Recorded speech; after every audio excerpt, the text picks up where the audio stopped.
Majority of people believe there is a God, but many of these same people believe evil spirits and the devil are fictional. More and more popular movies, television shows, books, and entertainment fixate on demonism, mysticism, and the occult, including psychics, vampires, and witches. But are these things really real? According to the Telegraph, a third of phone calls received by Catholic officials in the Diocese of Rome, the Pope's own backyard, now release to requests for exorcisms. A lot of people think that this spiritual dimension is unreal, and even those who believe in demons and a devil have conflicting understanding of what this dimension is all about. But look at this world: warfare, terrorism, riots, torture, starvation, hatred, corruption, materialism, perversion. Is there a spirit behind these actions? If you can believe your Bible, the answer to that question is a resounding yes. Satan and his demons, the entire spirit world, in fact, have been a great mystery to this world. The Apostle Paul revealed the astounding reason why this is the case.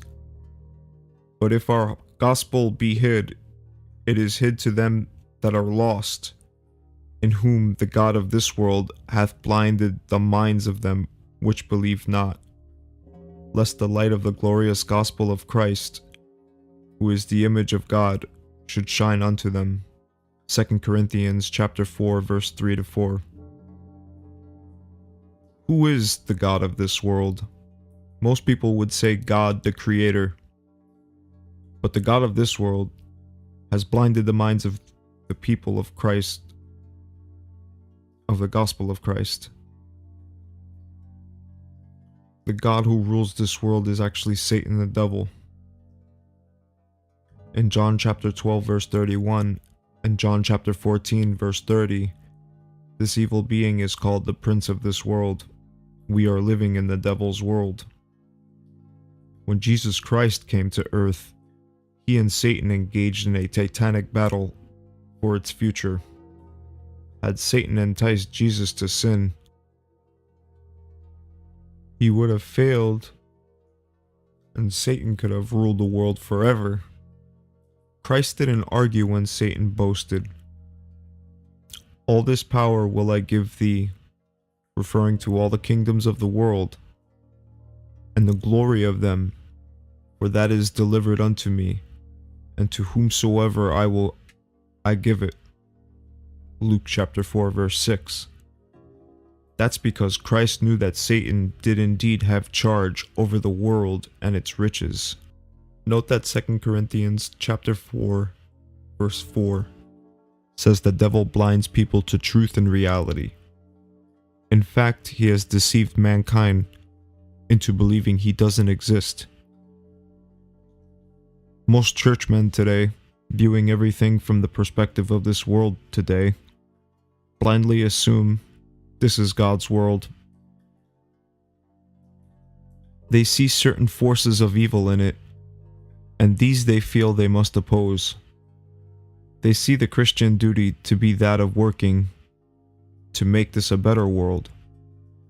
That concept is a wrong viewpoint altogether. This is not a world of God's making. This is Satan's world. Satan is the invisible God of this world. He is the author of its organization, its basic philosophies, its system of government, business, society, and yes, religions. This is vitally important of a truth. Do you recognize the devil's influence in this world over which he is prince and God today?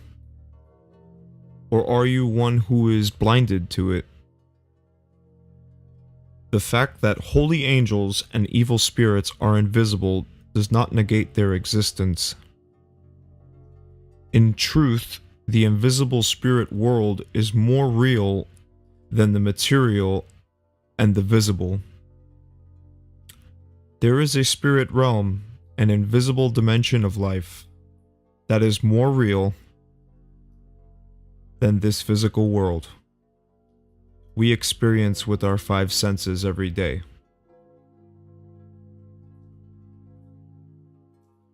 As Father Malachi Martin put it, I believe, it's as real as the nose on your face. This spirit realm has more influence on our world, and even on your life, than you realize. In Ephesians chapter 2, verse 2, Paul told converted Christians, wherein in time past ye walked according to the course of this world, according to the prince of the power of the air, the spirit that now worketh in the children of disobedience. Believe it or not, Satan works in people, constantly influencing the thoughts and actions of human beings. Does it seem unbelievable? Just take a look at today's headlines and see if that doesn't make complete logical sense. Satan moves on the human spirit within people to move them in attitudes of envy, jealousy, resentment, impatience, anger, bitterness, and strife. People have no realization of the tremendous power of Satan.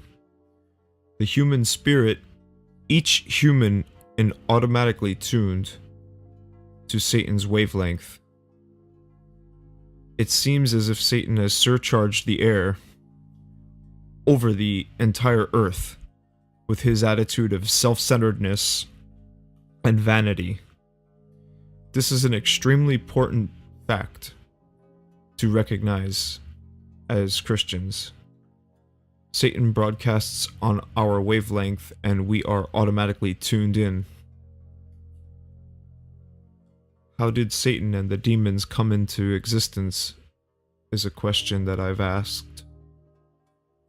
The biblical revelation on this point is plain, but it must be pieced together from several different passages.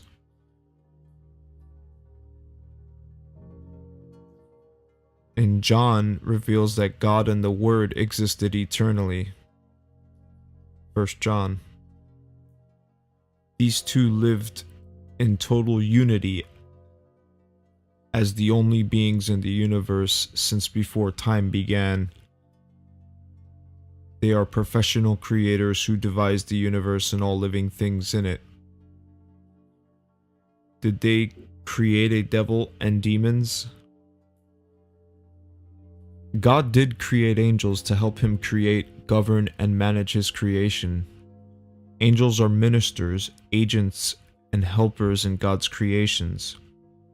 They are servants of God, playing a critical role in fulfilling his eternal purpose. The Bible reveals angelic elders in Revelation chapter 4 verse 10, armies in Revelation chapter 19 verse 14, and cherubim covering God's throne, Psalm 99 verse 1. The archangel Lucifer was one of just two covering cherubs, Exodus chapter 25 verse 17-20, of the construction of the mercy seat, which was a type of God's throne. In Ezekiel 28, God conveys a message to his great angelic being through the prophet Ezekiel. He refers to Lucifer as the king of Tyrus. We know this isn't speaking of a human being. The physical ruler is referred to as the prince of Tyrus. In verse 2, God describes this king in terms that could not possibly apply to mortal man. Here is God's message to the spirit being. Thou sealest up the sum, full of wisdom and perfect in beauty. Thou hast been in Eden, the garden of God. The workmanship of thy tabrets and thy pipes was prepared in thee in the day thou wast created. Thou art the anointed cherub that covereth, and I have set thee so. Thou wast upon the holy mountain of God. Thou hast walked up and down in the midst of the stones of fire. You see, God created and educated Lucifer for his assignment on earth's throne, which was placed in the Garden of Eden, before human beings were even created. Lucifer received this special training from the holy mountain of God, God's throne. Thou wast perfect in thy ways from the day that thou wast created. Verse 15 begins. God could not instantaneously create a being of greater talent and beauty than Lucifer. As created, Lucifer was perfect. God did not create the devil. He created a perfect angelic being, but he gave that being free moral agency, the power of choice. The end of verse 15 reveals that when happened, till iniquity was found in thee. Lucifer became lawless by sinning against God's laws of love. You see, God intended for Lucifer to administer a universe government based on his supreme law of giving, cooperating, and serving. But Lucifer thought he could accomplish more by competition, giving rise to sin, violence, destruction, competition, misery, and unhappiness. Lucifer became so prideful and arrogant that he attempted to evict God from his throne. In a parallel passage, the prophet Isaiah revealed the attitude that created the problem. For thou, Lucifer, hast said in thine heart, I will ascend to heaven. I will exalt my throne above the stars of God. I will sit also upon the mount of the congregation in the sides of the north. Isaiah chapter 14 verse 13. Lucifer's rebellion started in his heart with vanity.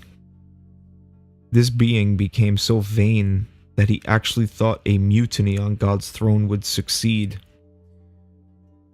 When Lucifer allowed thoughts of vanity, jealousy, envy, lust, and greed, then resentment and rebellion to enter and occupy his mind, something happened to his mind. His mind became perverted, distorted, twisted. His thinking became warped. God gave him and the angels control over their own minds. They can never straighten them out, never again think rationally, honestly, rightly. Lucifer, the light bringer, became Satan, the adversary of God and of everything that is good. At that point, God forcefully cast this rebel down, verse 14 to 15. Also in Ezekiel chapter 28, verse 16. This catastrophic fall took place probably millions of years before the creation of man. This great immortal archangel had been placed on earth to use God's government and laws to prepare to take over the entire universe. But now he and his demons can't roam the heavens at all.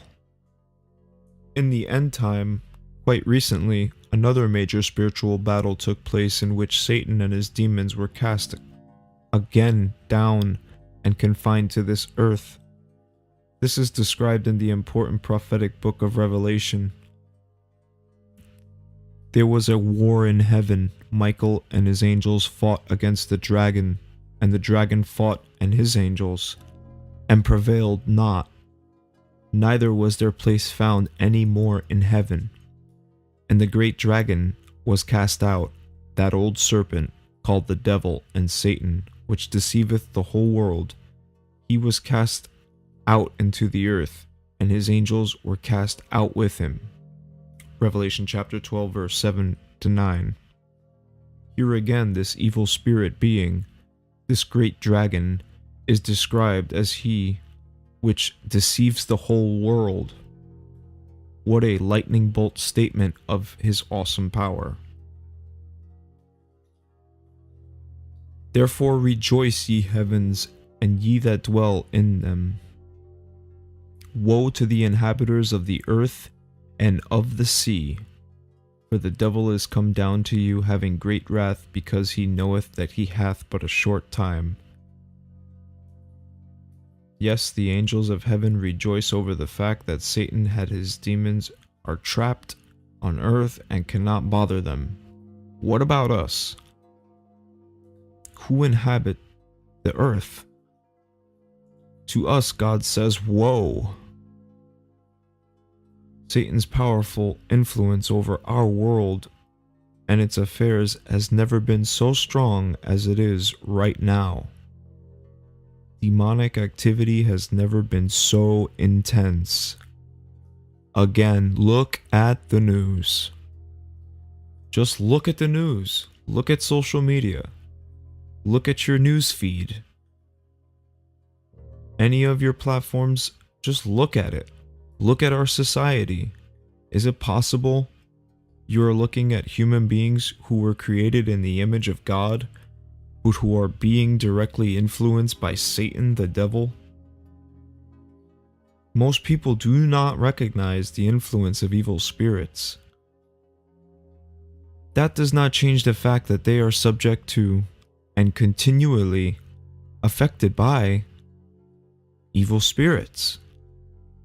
True Christians, however, should not be so ignorant. We must be engaged in daily, regular spiritual warfare, resisting these satanic broadcasts.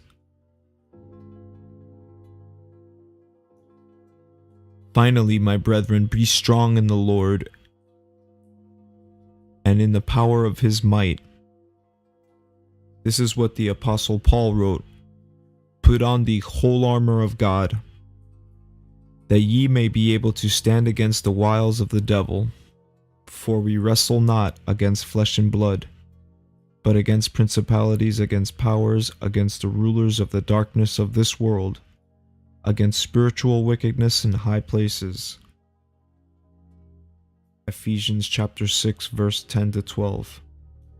Though Satan and his demons are spiritual and invisible, they routinely seek to aggravate and exploit our human nature, which exists to whatever degree we have come under their sway. Our struggle against these enemies becomes easier with God on our side. Our spiritual lifeline to God is crucial. It is completely unnatural for us to think like God.